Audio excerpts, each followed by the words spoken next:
right. Well, first, thank you for having me on here, and yeah, I appreciate it.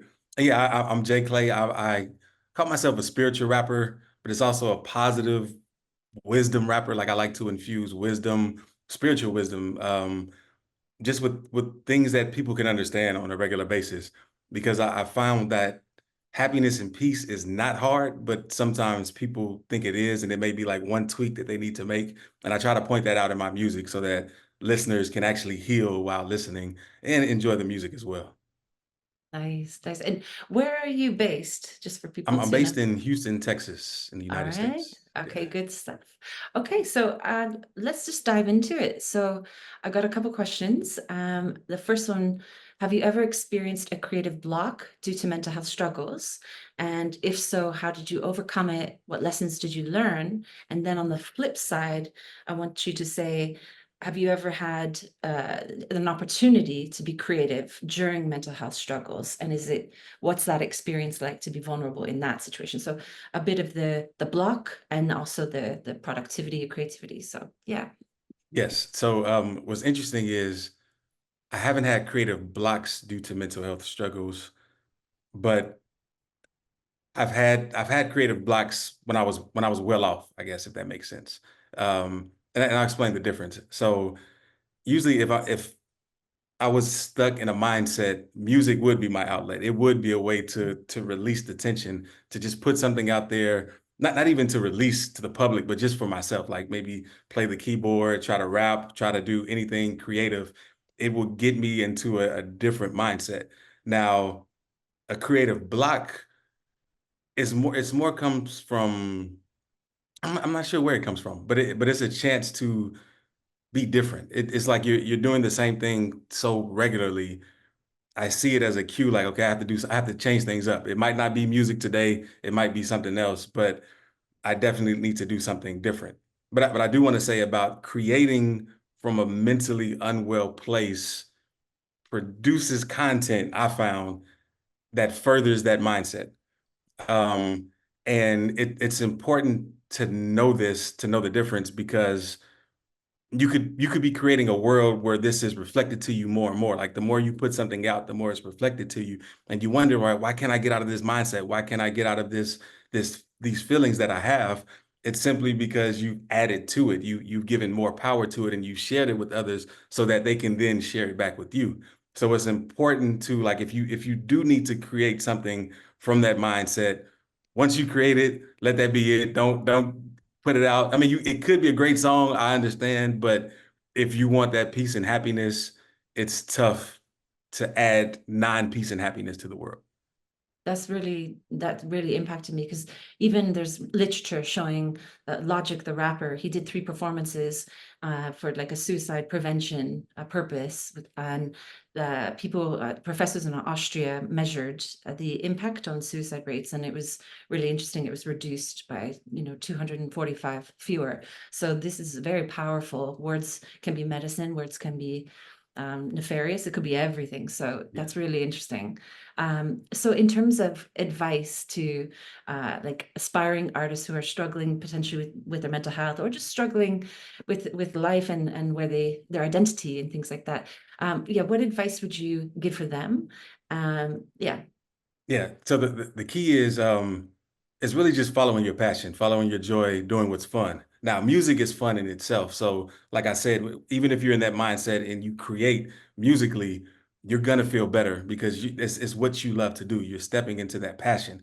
But that's why I said, like once you get that out of your system and you're back to where you want to be, then create from that point. Like let that be the creation that you share, not the one that you necessarily got to get to that point. Now, it can still be helpful because I know there are a lot of people like, no, without a certain song, I wouldn't be here. I wouldn't. But what people fail to understand is the link where it puts you back in that mode.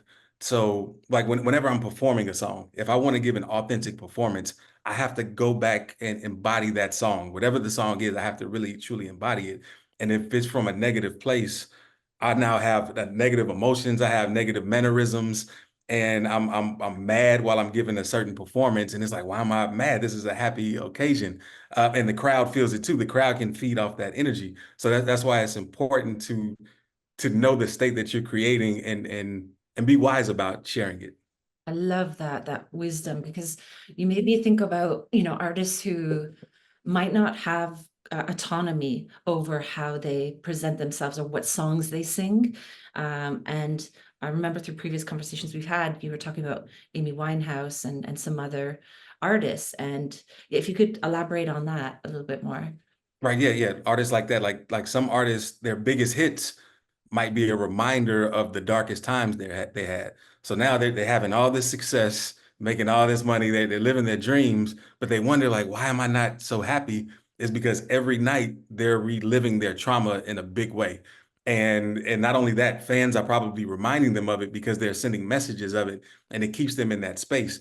Now you can revisit it in a way if you're not attached to it, but if you're still kind of attached to your trauma and you believe it's part of who you are, it can be more debilitating than rehabilitating.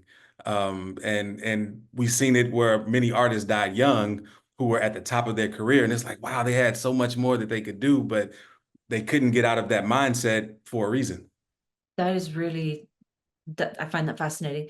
And when you look at like super fans and just how attached they can get, and they can go down the rabbit hole with that, like you said, the negative struggles and those darker emotions, or it could be super fan going in a positive way, and you're taking them somewhere, maybe from negative to positive, or just boosting, uh, you know, just where they are. And that made me think about social media as well. And your song Let Go. So we'll have all kinds of materials up on the DIMH website. We've got that ready. But I encourage people to check that out, and other songs as well.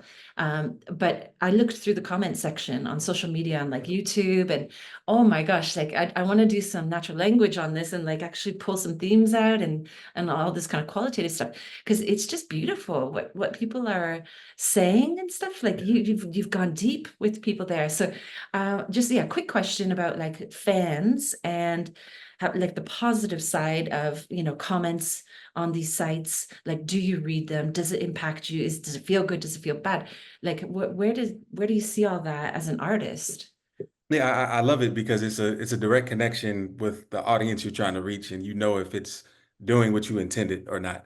Um, and like, and I'll speak on both sides actually of the comments because I've had not negative, but maybe it could have went negative. Some of the comments, and really everyone just wants love and respect. Like everything, even if somebody comes at you in a mean way, it's a call for love.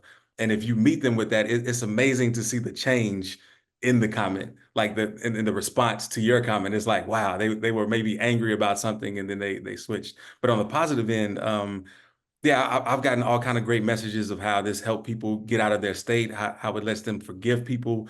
Not even recent things, but like things from years back that they haven't forgave people for.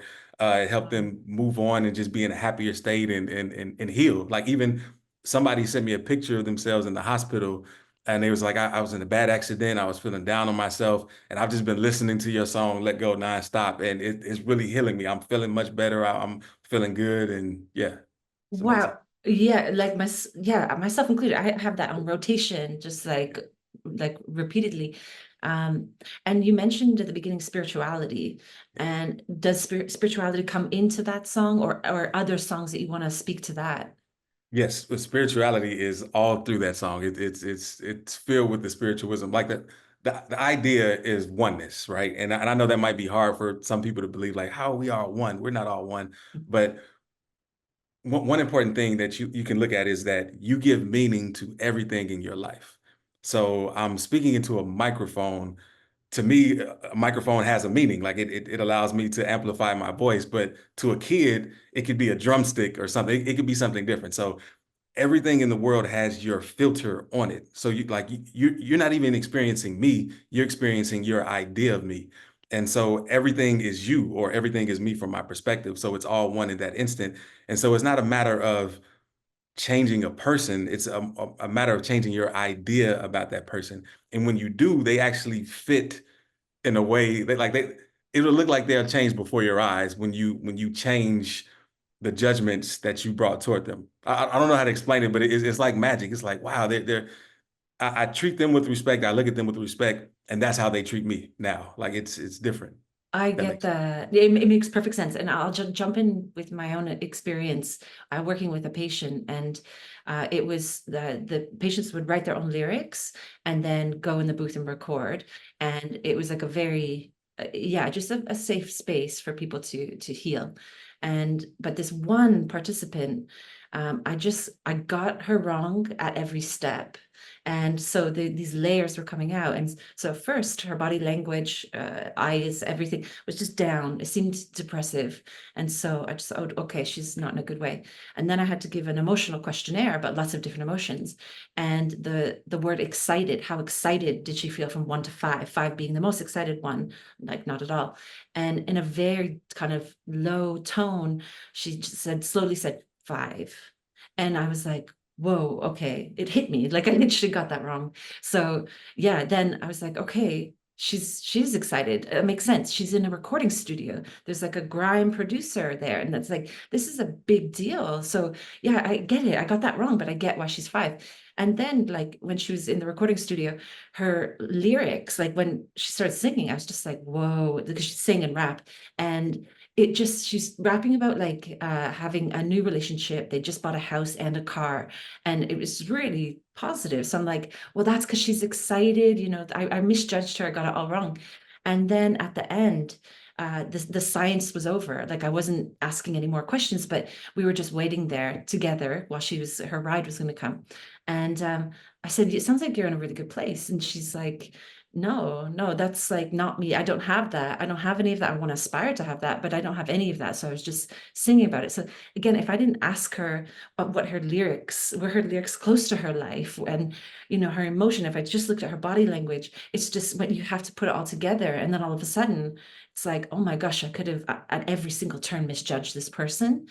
And how many things do you have to ask and know to really get to know someone? So I that what you just said really, really resonates. Yeah, Um, and yeah. I love that too because like we get instant feedback about everything. I like to use the example that if you give someone a compliment, you'll see them either smile right away, which makes you smile back, or they'll give you another compliment in return. But if Mm. you chastise someone or say something bad about a person, they'll frown, which kind of makes you feel bad. Like whatever you give, you receive right away, and we don't always realize that. And by you reframing it and even giving her a chance to see her in a new light, she probably saw herself in a new light now. Like, well, maybe I am better off than I thought I was. That's really good. I never went that extra step. Thank you, JClay. You're so creative. Okay, so was there anything like was there one particular moment? I know you gave a couple examples of like fans and things, but just people in your life that has influenced you to do what you do. Yeah, any inspirations? Yeah. Honestly, it's gonna sound cliche, but like everybody I ever met, like every conversation is an important conversation.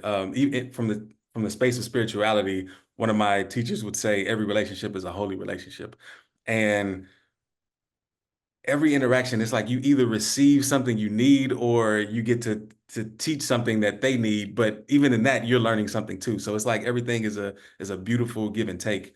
Mm. And I honestly I wanted more happiness and peace in my world. And I saw that some people that were close to me might not be experiencing that or not even realizing the way of how blessed they already were and are.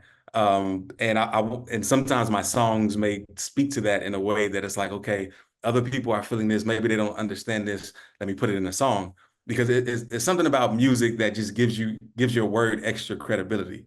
Mhm. I remember being a child listening to whoever, and I was just like, wow, that's amazing. And then when I got older and I listened back to some of it, I'm like, well, not all of it was amazing, but it's just something about that gives it that extra credibility so you can listen and learn from it. It's really funny.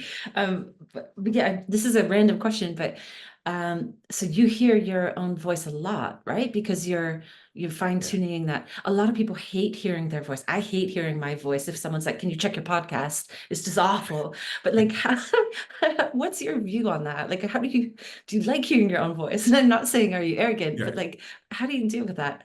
No, it's funny. You just get used to it over time. Well, it's twofold. One, you get used to it, but then when you hear yourself, you hear everything you want to change about it.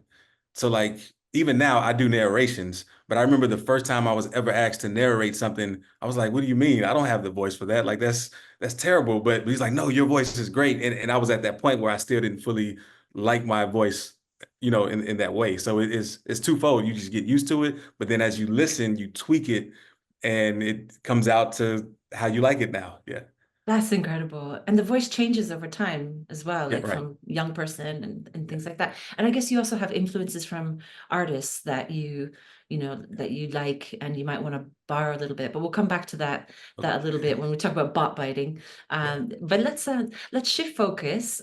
So we'll talk about like AI, future of music, couple questions, but we can weave in any mental health, any creativity at any point.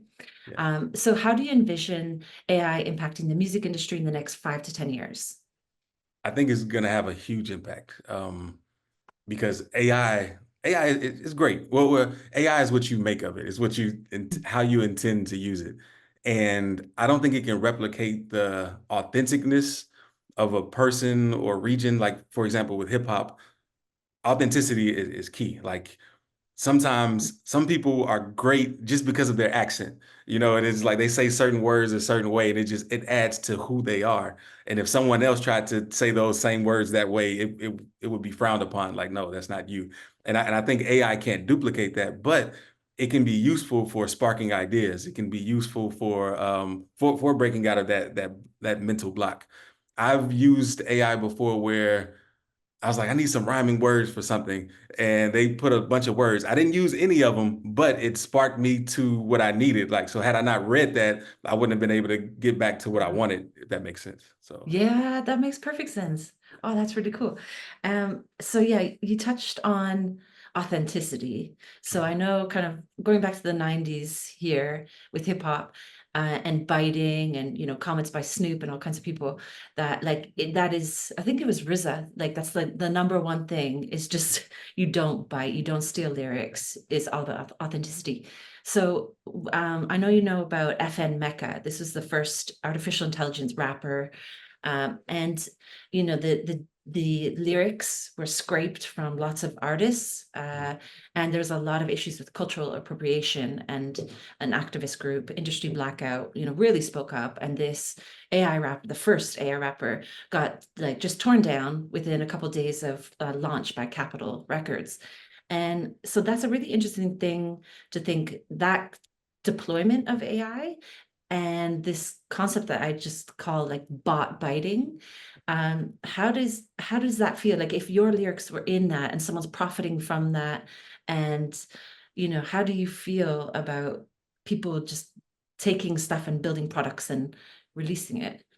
yeah. So again, it's twofold. It depends on the mindset that you're in. So like before my spiritual knowledge and awakening, I would be upset. I would be angry. Like they owe me. I need to get paid. How dare they use this? Like I would feel like they're stealing a part of me, and there's nothing I can do about it. But my mindset now is different. Like I really believe everything happens for your own good, well, for everyone's good, like for our highest good. And so it's from the mindset that I don't know enough to say if this is good or bad. I'm just gonna go where my passion takes me. If it takes me to even get better musically so that this AI can't duplicate me, then that's the thing. And I think that even happens in real life because all top artists have people with a similar style that try to get in on their wave. And so if they want to stay relevant, they have to keep innovating and keep innovating. So it's not a bad thing. It's just a push. It's saying, hey, you're so good. We appreciate you. We want to copy your style to try to get to where you are, and we appreciate you for all that you poured into this culture. So it just depends on your mindset and how you view the world and yourself in it. Yeah, absolutely. Okay, let's jump to the next one. So, yeah, oh, this is a good one. Do you think AI generated music will ever be able to fully replicate emotional depth and human connection that comes from music created by real artists? Ooh, Big question. that is a big question. I'm glad I'm not Um, answering that. This is yours. it is yes and no. Um, so the interesting thing that I noticed just about like different generations is, like the younger generation is always better in a way because they have the knowledge of the previous generations, but certain tones and like sarcasm and things that they might not understand the same way. So I've seen some videos online where people have said something just to be funny, but a lot of people in the comments really believed it. And so Mm. I say this like with even with AI, I can see it being where a certain generation is like, oh no, this is why would they even do this? But then another generation is like, wow, this is the most amazing thing ever that I can't believe this was AI generated. Like I live to this. I live by this. So it's a yes and a no thing. And I know that could be scary because yeah, just because like you don't want a bot telling you how to live or something, but the only thing we can do is just pour more of our wisdom in it so that the AI has it to pull from. I love that phrase, pour our Yeah. wisdom into it, because like as a data scientist, data representativeness, Yeah. and what I'd call street literacy, like through lyrics and street poetry, there's so much richness that we need to capture from that, and we're not at the moment. A lot of the foundation AI models, really quite generic scraping of the internet, but the beauty of hip hop and poetry, we really need to advance that so that we understand the kind of the literacy, the language, the context, the culture, the community. I think we've got to accelerate that, not just the conversation, but start building language models that really understand, because that could be Yes. beneficial for healthcare. We could plug that in so that the messages get received, summarized correctly, sent to a clinician or sent to whoever, a teacher, and they're captured and it's bridging that communication. So yeah, I fully agree with that. So now on to the next one. This is our last one, and then we can just have a couple extra final bits. But what ethical considerations, my favorite, should be taken into account when developing and using AI in music creation? Yeah. We should just in music and even taking the AI out of it, just in music Mm. creation, we should be very ethical about it because again, like what you put out there, you receive. So even if you want to be the most selfish person ever, you can't be unaffected from what you're putting out there. Like it's part of you. You're giving it to the world to then take with it and run. So like we talk about hip hop, how sometimes it can have a negative connotation, and it's not even purposeful. It's just because that's what they've seen, and so they are speaking about what they've seen, and there's a lot of talk of isolation, like I'm better than you, I'm the greatest, you're not, and something simple that people don't realize is like let's say I call someone stupid. Well, I'm the stupid one for conversing with someone who I think is stupid. And that's just a mild example, but it's like you're lowering your experience by trying to lower someone else. But if I see everyone as the wisest being ever and I get to communicate with them, every conversation, like I said before, is a divine conversation because I set that intention of greatness and all. So the ethical component is really based on your level of understanding of these things, which many people don't yet. So they think they're doing the right thing because that's what made it. That's how people made it to the top before, but they don't realize that not all these people that are at the top are actually happy with it, and they have to do more of this to even try to maintain and go against their core values just to try to fit in into what they think success is. Um, and yeah, so it's about elevating everyone's wisdom so that they can see and know and then have a choice. Because you can still choose what you want, but you make the choice from being better informed. Yeah, and coming back to autonomy, like if rappers are talking about Percocet and some certain street drugs that are like really popular, then they stop taking those drugs, but they're still pushing the message of Right. take Percocet. That gets really tricky because how do you regain your autonomy, keep your following, but maybe you need to shake up your fans and start a new direction. But it's just really complicated.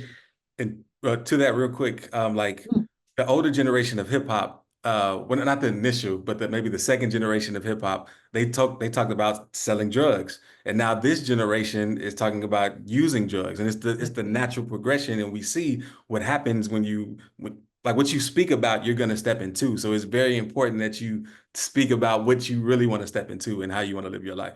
That is so true. Like from distribution to consumption, I totally see that. I wanted to ask you a question.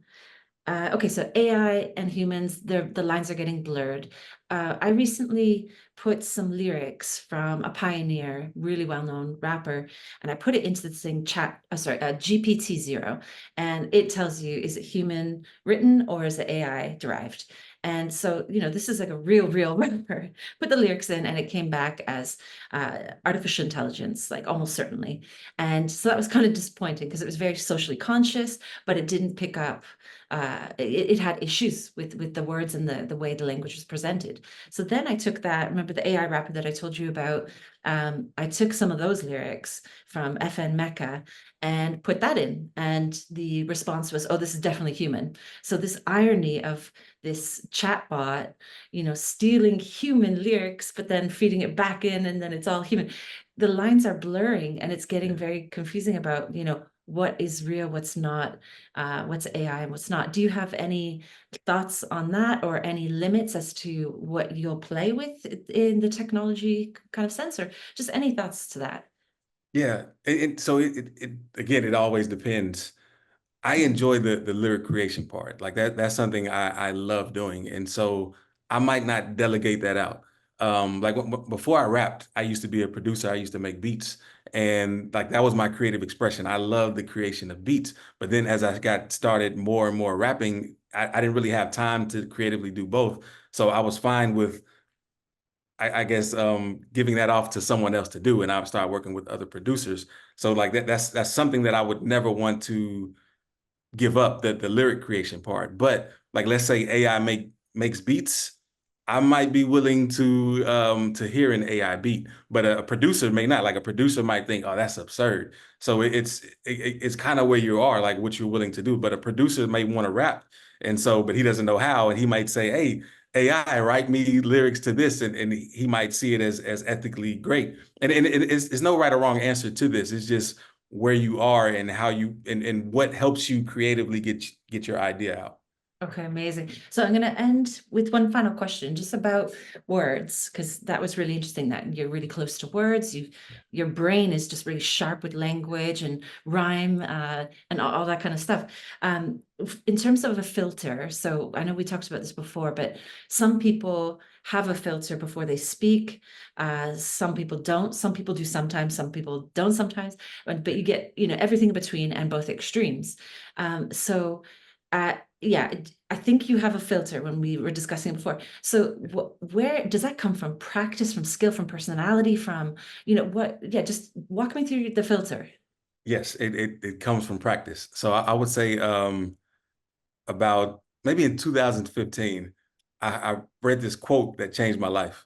And the quote was, watch your thoughts for they become your words, watch your words for they become your actions, watch your actions for they become your habits, watch your habits for they become your character, watch your character for it becomes your destiny.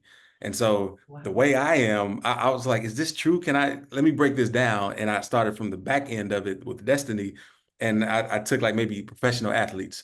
Like if you look at like a LeBron James or Michael Jordan, you could see that, okay, yeah, they're destined to be a great basketball player, athlete. So if you go backwards, you see their character. They might walk with a certain swagger. They might wear clothes that are expensive or something. If you go back again to their habits, you see they might have the habit of always watching basketball, speaking about basketball, practicing basketball. If you go backwards again to their actions, and you have actions, words, and thoughts. These are the three that you can control. The other three are more the effects to this cause. And I saw how it all leads to this. It's like, wow, this is a true statement. Your thoughts lead to your destiny. And so I went through a period where I was really filtering my thoughts. I was really filtering my words. I almost didn't even want to speak in some instances because I realized even the negative self-talk that I had at the time. And I'm like, wow, no wonder I'm experiencing this. I'm saying this to myself, and then I'm quick to say something to someone else like, "Oh, you can't do that. That's impossible." Or, "Oh, if you do that, you're going to be sick." Like we're spewing out these curses, but we don't realize that we're actually doing that. And until you just take some time out to just watch what you say and watch what you think, you won't have a filter, and you'll be in a sense you could be poisoning your own world and people that you love without even knowing it. Wow. Oh my gosh. Okay.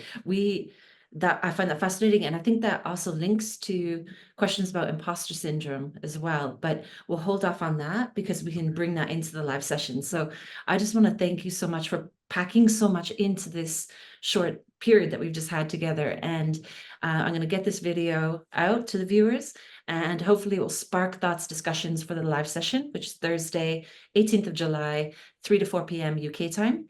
But yeah, thank you, JClay.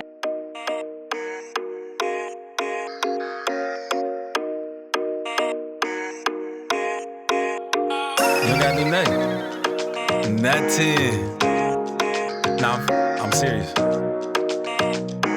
For real. Maybe I like you that way. Baby, I like you that way. Maybe I like you that way. Baby, I like you that way. You don't gotta change, except yep for the better. You don't gotta blame, just accept what is better. And if you do change, then it's cool, cause you cool. But it's strange when you ain't, so baby, be cool. Man. You don't gotta make up in style. Nope. You just gotta wake up and smile. Yep. You just gotta not give a doubt about a lot of cause you got a bottle full of that wow. And then it's so much, Yep. and then it's so rushed. Yep. Never stayed in the light for your eyes to adjust. Yep. And so you throw shade and disgust and wonder why you feel enslaved and stuck.